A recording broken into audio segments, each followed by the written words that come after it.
अस्सलामु अलैकुम वरहमतुल्लाहि वबरकातुहू। बिस्मिल्लाहिर्रहमानिर्रहीम वस्सलातु वस्सलामु अला ख़ातमिल मासूमीन व अला आलिहि व सहबिहि अजमाइन अम्मा बाद। मुअज़्ज़ज़ सामिईन, मुख्तसर दर्स हदीस की नशिस्त के साथ खलीक़ुर रहमान आपसे मुखातिब है। क़ुर्ब क़यामत के हवाले से अहादीस पर हमारी बात चल रही है। आज की हदीस के रावी हज़रत अब्दुल्ला बिन आमर रज़ी अल्लाह तआला अन्हु हैं और ये रिवायत जो है सही मुस्लिम की है। अन अब्दुल्ला इब्न अम्र रज़ी अल्लाह तआला अन्हु क़ाल, हज़रत अब्दुल्ला बिन अम्र रज़ी अल्लाह तआला अन्हु से रिवायत है, फरमाते हैं क़ाल रसूलुल्लाह सल्लल्लाहु अलैहि वसल्लम, रसूलुल्लाह सल्लल्लाहु अलैहि वसल्लम ने इरशाद फरमाया। क्या इरशाद फरमाया? यख़रुजुद दज्जाल, एक वक्त आएगा दज्जाल का खुरूज होगा, दज्जाल निकलेगा। ये नहीं फरमाया कि दज्जाल पैदा होगा, दज्जाल मौजूद है। दज्जाल इस वक्त मखलूक के हवाले से पर्दा गैब में है, ज़मीन में मौजूद है, अल्लाह ने उसे जकड़ के रखा हुआ। ये बात याद रखिए।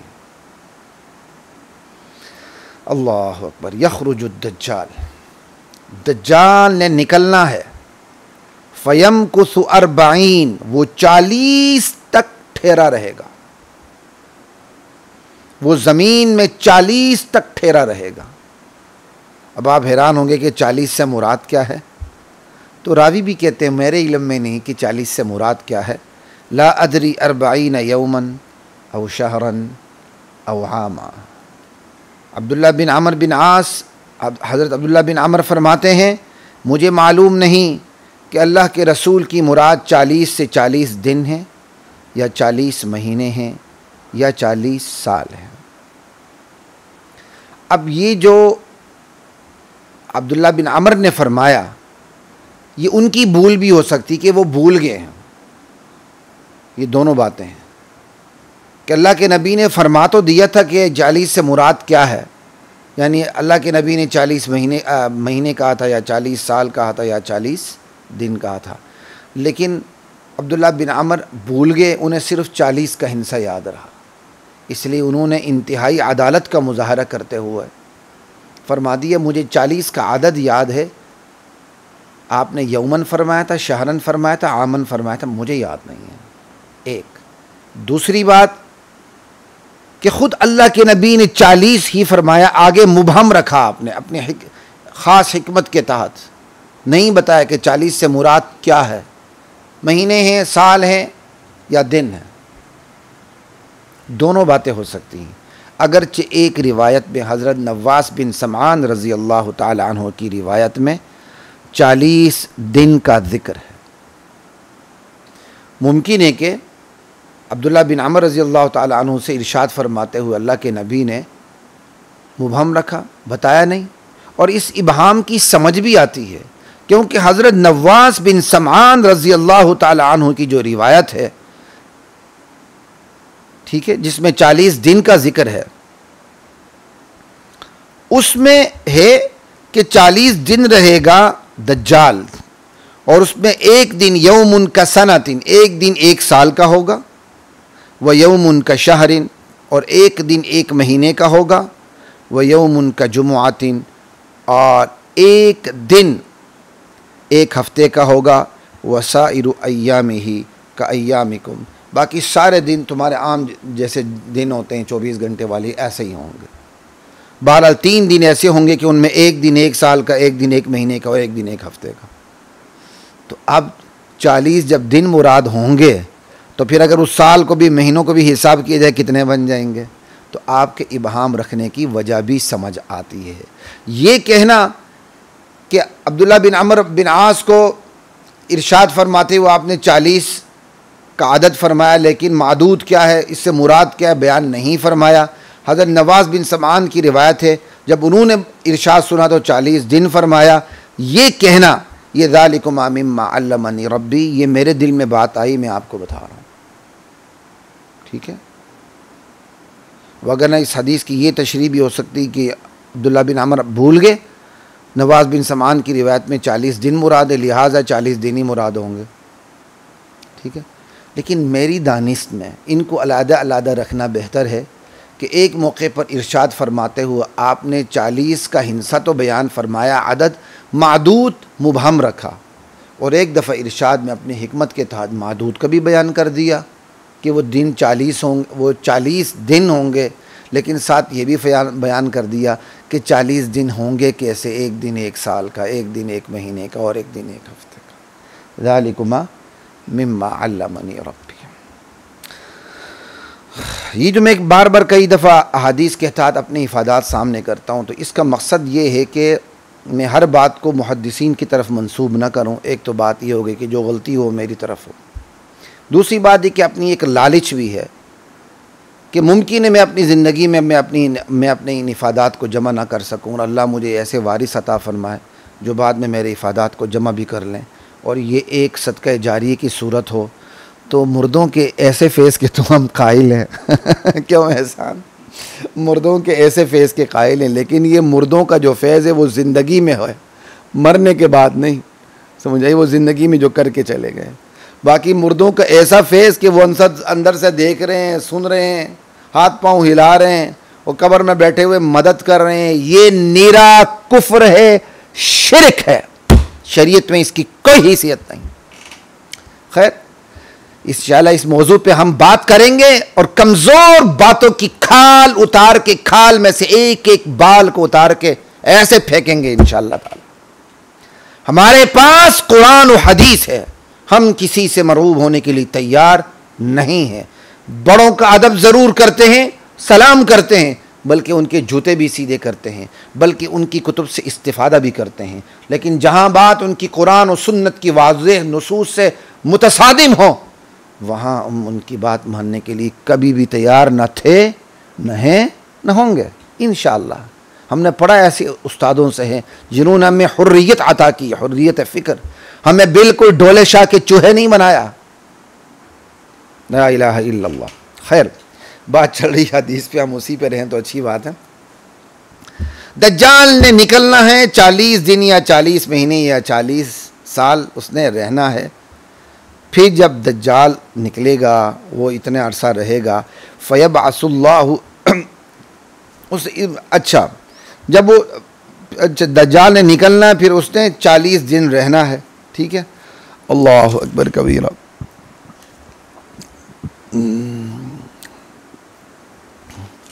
अब आगे क्या है जनाब अली कि फ़यबअसुल्लाहु ईसा इब्न मरियम, फिर अल्लाह ताला ईसा बिन मरियम को भेजेंगे। दज्जाल निकलेगा, अपनी दज्जालियत का मुज़ाहरा करेगा, ठीक है। एक तरतीब याद रखिए, हज़रत महदी खलीफतुल्लाहिल महदी, इमाम महदी नहीं, खलीफा महदी, खलीफतुल्लाहिल महदी पहले आएंगे, दज्जाल उसके बाद आएगा। उसको कत्ल करने के लिए फिर ईसा अलैहिस्सलाम आएंगे। दज्जाल आएगा, ठीक है, फिर उसने इतना अरसा गुजारना है। फिर अल्लाह ताला ईसा बिन मरियम को भेजेंगे, कअन्नहु उर्वत इब्न मसऊद रज़ियल्लाहु अन्हु। अल्लाह के नबी फरमाते हैं ईसा बिन मरियम अलैहिस्सलाम, इनकी शक्ल व सूरत जो शुबा है वो उर्वा बिन मसूद सक़फ़ी रज़ियल्लाहु अन्हु जैसी है। वो अपनी शक्ल व सूरत में गोया कि उर्वा बिन मसूद हैं। फ़यतलुबुहु, फिर ईसा बिन मरियम अलैहिस्सलाम दज्जाल का पीछा करेंगे। अच्छा, एक और बात याद रखिए, किसी मौके पर इंशाल्लाह हम बात करेंगे। ईसा अलैहिस्सलाम क्या कहते हैं, एक हाकिम बनकर आएंगे, जैसे कि हदीस में आता है, ठीक है। वो अपने वक्त के नबी होंगे, लेकिन उनकी नबूवत यहाँ नहीं चलेगी, नबूवत हमारे नबी अलैहिस्सलाम की चलेगी। वो नबी होते हुए हमारे नबी अलैहिस्सलाम की पैरवी करेंगे, वो हमारे नबी के उम्मती नहीं होंगे। बात याद रखिएगा, यह हम मुफ्त में शान में लिख देते हैं ईसा अलैहिस्सलाम हमारे नबी के उम्मती होंगे, ये ऐसा कहीं भी वारिद नहीं है। तो फिर आप खामखा के एक सवाल पैदा करेंगे कि फिर भाई उम्मती नहीं होंगे तो फिर नबी होंगे, तो फिर क्या वो नबी होंगे? नहीं भाई, नबी का भी तो पैरोकार हो सकता है, जैसे उम्मती नबी के पैरोकार हो सकते हैं, नबी का भी पैरोकार हो सकता है। ये कौन सी बात हुई कि नहीं हो सकता? अल्लाह के नबी की हदीस नहीं सुनी आपने लौकाना मूसा हय्यत लमा वसिअहु इल्ला इत्तिबाई, आज मूसा जिंदा होते तो उन्हें भी मेरी इत्तिबा करनी पड़ती। जब हज़रत उमर रज़ी अल्लाह ताला अन्हु ने तौरात के औराक पढ़े थे तो आप जलाल में आ गए थे, तो आपने ये इरशाद फरमाया था कि आज मूसा भी ज़िंदा होते तो उनके पास सिर्फ यही गुंजाइश थी कि वो मेरी इत्तिबा करें। ये नहीं फरमाया कि वो मेरी उम्मती होंगे। ये अल्लाह ताला ने अचानक मेरे जहन में बात डाली इस बात पे दलील के तौर पर कि ईसा उम्मती नहीं होंगे अल्लाह के नबी के, बल्कि नबी होते हुए पैरोकार होंगे। इस पर मैंने दलील ज़ालिकुमा मिम्मा अल्लमनी रब्बी, अल्लाह ने मुझे सिखलाई, मैंने आपको बता दी कि वो अल्लाह के नबी की हदीस भी दलील है जिसमें अल्लाह के नबी फरमाते हैं मूसा भी ज़िंदा होते तो उन्हें मेरी पैरवी करनी पड़ती। लमा वसिअहु इल्ला इत्तिबा, उनके पास कोई गुंजाइश नहीं थी सिवाय इसके कि वो मेरी इत्तिबा करें। तो नबी की इत्तिबा कर सकता है जनाब अली नबी होते हुए। ला इलाहा इल्लल्लाह। हालांकि दलील हमें देने की ज़रूरत ही नहीं थी। दलील तो वो दें जो ईसा अलैहिस्सलाम को हमारे नबी का उम्मती बनाते हैं, दलील तो वो दें। बस किसी ने लिख दी उस पर बस मक्खी पे मक्खी मारते जा रहे हैं सारे के सारे। बहरहाल अब ईसा बिन मरियम जब उनका नुज़ूल होगा तो वो फिर दज्जाल का पीछा करेंगे। फ़यतलुबुहु फ़युहलिकुहु, फिर उसे हलाक कर डालेंगे। चूँकि मेरे सामने मारिफुल हदीस का नुस्खा पड़ा हुआ है, मैं हदीस इससे पढ़ रहा हूँ, और इसका ये मतलब नहीं कि मैं आपके सामने महज मारिफुल हदीस सुनाता हूँ। अल्हम्दुलिल्लाह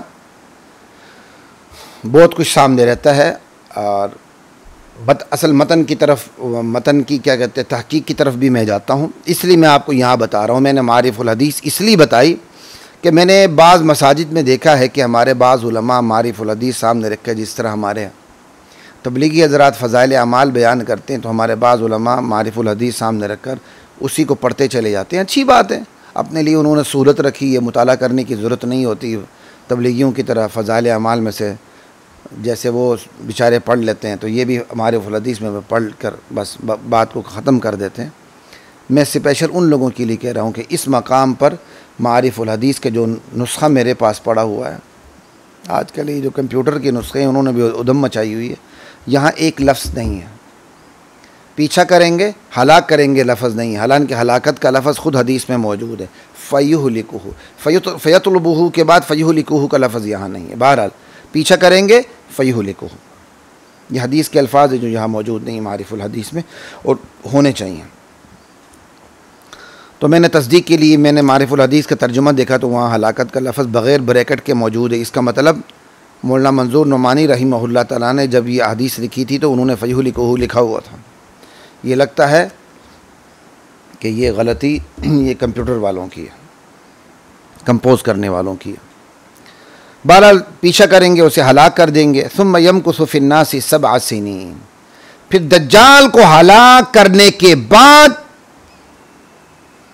लोगों के दरमियान ईसा अलैहिस्सलाम 7 साल तक रहेंगे। सुम्मा यमकुसु फिन्नासि सबअ सिनीन, और 7 साल तक रहेंगे, और आपकी तरबियत, आपकी जिद्दोजहद, आपकी सायो काविश और आपके वजूद मसऊद की ये बरक़ात होंगी कि लैसा बैनस्नैनि अदावा, 2 आदमी भी ऐसे नहीं होंगे कि जिनके दरमियान अदावत हो, नफ़रत हो, दुश्मनी हो। इतनी मोहब्बत का दौरा होगा। अल्लाह अकबर। मुअज़्ज़ज़ सामीन, यहाँ ठहर जाइए। यहाँ मैं आपसे एक बात करना चाहता हूँ, वो ये अहलुल्लाह होते हैं, अहले इल्म व अमल होते हैं, उलमा होते हैं, बुज़ुर्ग होते हैं, घर के बड़े होते हैं, उनके अपने वजूद की बरक़ात होती हैं, और उनके वजूद की बरक़ात और उनकी तरबियत के असरात ये होते हैं कि ख़ानदान में, समाज में, मुआशरे में जहाँ जहाँ तक उनके असरात होते हैं, दायरा असर होता है, वहाँ मोहब्बतें पनपती हैं, नफ़रतें दफन होती हैं। और जब वो बड़े नहीं रहते तो नफ़रतें सर उठा लेती हैं, मोहब्बतें दफन होना शुरू हो जाती हैं। ये नुक्ता याद रखिएगा। हदीस में ये देखें, ईसा अलैहिस्सलाम 7 साल तक रहेंगे तो उनके वजूद की और उनकी मेहनत की ये असरात होंगे, ये बरक़ात होंगे उनके वजूद की ये बरक़ात होंगी कि 2 आदमी भी ऐसे नहीं होंगे जिनके दरमियान अदावत हो। 2 आदमी भी, लैसा बैनस्नैनि अदावा। फिर क्या होगा?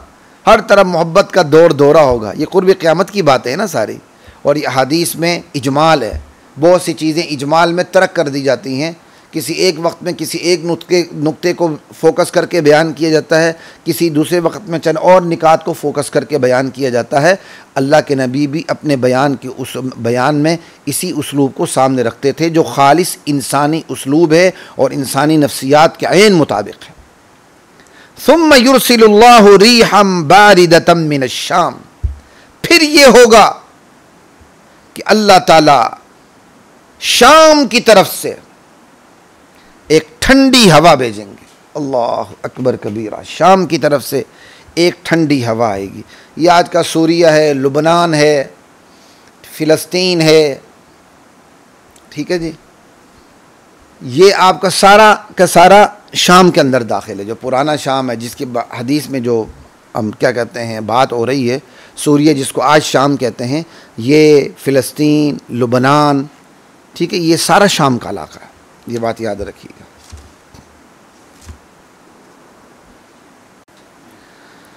तो ये जो शाम है आज का, जो हदीस में शाम आता है वो सूरिया जो आज शाम हो गया, उर्दुन, फ़िलिस्तीन, लबनान, इस पर मुश्तमिल है, ठीक है जी। तो ये शाम की तरफ से रीछ चलेगी और हम इस पे बात कर चुके हैं, यमन से भी रीछ चलनी है, तो दोनों से चल सकती है।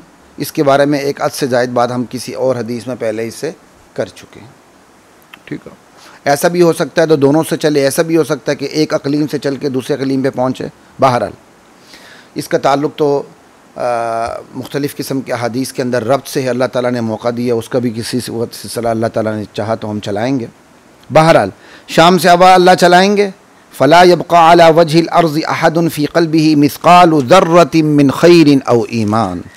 शाम से जो ठंडी हवा चलेगी उसका असर ये होगा, ज़मीन में कोई भी शख्स जिसके दिल में ज़र्रा बराबर भी ईमान होगा, खैर ईमान एक ही चीज़ है, मिन खैरिन औ ईमानिन, खैर या ईमान, यानी आप इसको खैर भी कह सकते हैं, ईमान भी कह सकते हैं। औ तख़यीर के लिए हो गया, ठीक है, या औ रावी का शक हो गया कि अल्लाह के नबी ने खैर, और रावी का शक हो गया कि ये खैर का लफ्ज़ है या ईमान का लफ्ज़ है। बहरहाल कोई फ़र्क नहीं पड़ता, ठीक है जी।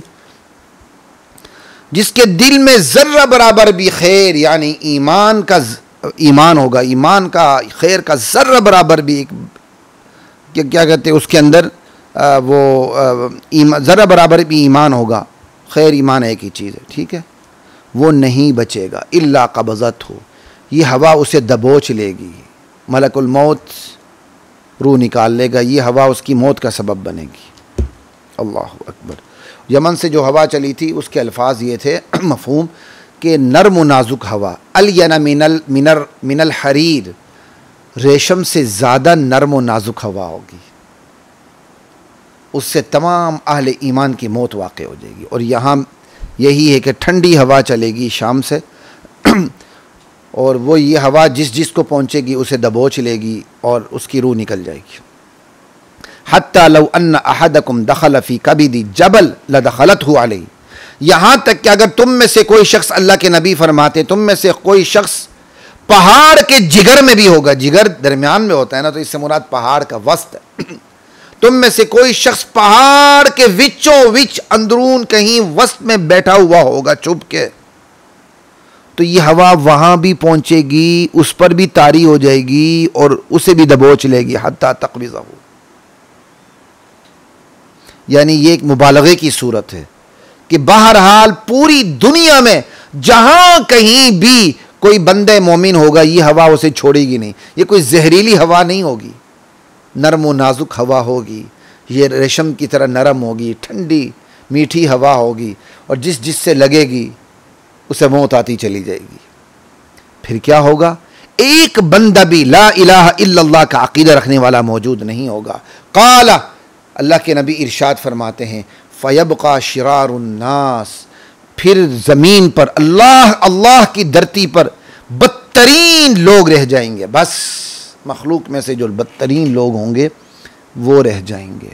और ये लोग कैसे होंगे, फ़ी ख़िफ़्फ़ति तैरी व अहलाम सिबा, अपने ज़ालिमाना मकसद को पूरे करने में परिंदे की तरह फुर्तीले और तेज़ रफ्तार होंगे।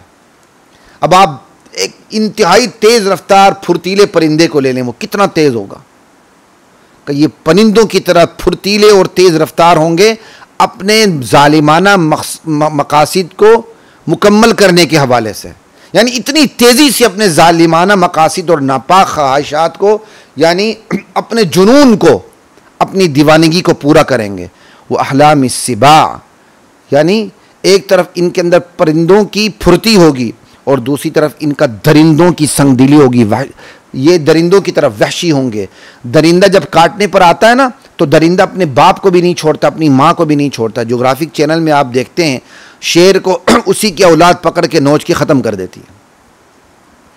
तो इनका जहन भी दरिंदों की तरह होगा, दरिंदों की तरह, यानी ये परिंदों की तरह फुर्तीले होंगे और दरिंदों की तरह संगदिल होंगे, किसी पर रहम नहीं खाएंगे। ये इतने बदतरीन लोग होंगे। ठीक है जी। अब मुझसे भी रहा नहीं जाता जब तक मैं थोड़ी सी टच ना कर लूँ ग्रामर की, उसके बगैर मुझे मज़ा नहीं आता, क्योंकि मैं उसके बगैर चल नहीं सकता।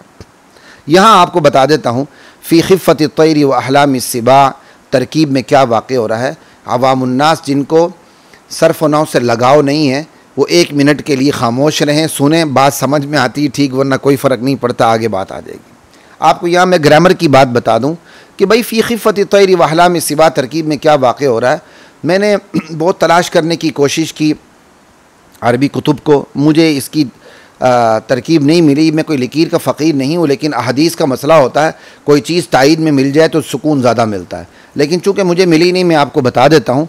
असल में बात यह है, फ़यबक़ा शिरारुन्नास फ़ी खिफ़्फ़त तैरी व अहलाम सिबा, यहाँ फ़ी खिफ़्फ़त तैरी व अहलाम सिबा जो है ये फ़ी तालीलिय भी हो सकता है, यानी फ़ी तालील के लिए, और फ़ी तालील के लिए आता है। अब तर्जमा क्या होगा, सिर्फ बदतरीन लोग रह जाएंगे। और ये बदतरीन लोग क्यों होंगे? परिंदों की फुर्ती रखने की वजह से और दरिंदों का जहन रखने की वजह से, यानी अपने जुनून को पूरा करने में, अपने जालिमाना ख्वाहिशात को पूरा करने में, चूंकि ये परिंदों की तरफ फुर्तीले होंगे इस वजह से, दरिंदों का जहन रखेंगे इस वजह से ये बदतरीन लोग होंगे। ये फ़ी तालीलिया यानी सबबिया एक तर्जमा। दूसरे तर्जमे की तरफ आते हैं। यहाँ फ़ी बमाने बा है और फ़ी बा के माने में आता है, तो क्या हो जाएगा कि सिर्फ ज़मीन पे बदतरीन लोग रह जाएंगे। अब ये फ़ी जब बा के माने में होगा तो ये हाल बनेगा। किससे हाल बनेगा? शिरारुन्नास ज़ुल्हाल से हाल बनेगा। इस हाल में कि ये मुतलब्बिस होंगे परिंदों की फुर्ती के साथ और दरिंदों के उकूल के साथ, यानी इनके अंदर परिंदों की फुर्ती होगी और दरिंदों का जहन होगा।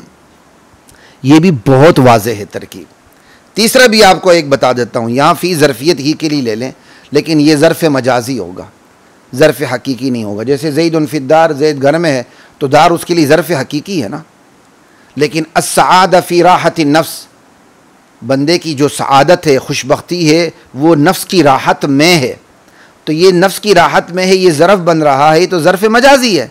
इसी तरह यहाँ ज़र्फ़ मजाजी ले लेंगे कि फ़यबक़ा शिरारुन्नास, बदतरीन लोग रह जाएंगे। और ये बदतरीन लोग किस में होंगे?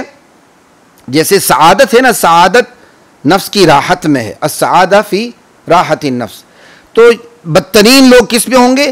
परिंदों की फुर्ती में होंगे और दरिंदों के उकूल में होंगे। यानी ये इन पर परिंदों की फुर्ती मुश्तमिल होगी। ठीक है, यानी इनके लिए जो ज़र्फ़ बनेगा वो परिंदों की फुर्ती होगी और दरिंदों का दिमाग होगा, यानी ये दरिंदों के दिमाग में होंगे, परिंदों की फुर्ती में होंगे। ये एक ज़र्फ़ मजाजी है। बहरहाल मफ़हूम यही बनता है, बदतरीन लोग रह जाएंगे जिनमें परिंदों की फुर्ती होगी और दरिंदों का दिमाग होगा। दरिंदों की, जैसे दरिंदे वहशी होते हैं, ये वहशी होते हैं, और जिस तरह परिंदे फुर्ती से अपने काम को मुकम्मल कर लेते हैं, ये भी अपने नापाक काम को फुर्ती से मुकम्मल करेंगे। आज जो साइंस की तरक्की हो रही है, हदीस के अल्फाज किस तरह उस पर मुंतबिक होते चले जाते हैं, कैसे फुर्तीले जहाज़ आ गए हैं जो दुनिया के एक कोने से परवास करते हैं और दूसरे कोने में बम्बारमेंट करके वापस आ जाते हैं। और अब जहाज़ जाने की ज़रूरत भी नहीं है, पाकिस्तान ने यहाँ बैठे बैठे इंडिया की ईंट से ईंट बजा दी। आप अंदाज़ा कर लें, यानी अपने मकासद को पूरा करने में परिंदों की फुर्ती आप अंदाज़ा कर लें। तो साइंस की तरक्की ने इस बात को कितना वाज़े कर दिया, इस पर ज़्यादा बात करने की ज़रूरत नहीं, हमारी ये मुख्तसर दर्स है, हदीस की निशिस्त है। आगे चलते हैं जी। फ़ी का एक और मतलब भी हो सकता है, लेकिन चूँकि उसके बाद मेरी कोई दलील नहीं, मैं इस पर बात नहीं करूँगा, फिर कभी बात करेंगे इस पर। अच्छा जी, आगे चलते हैं।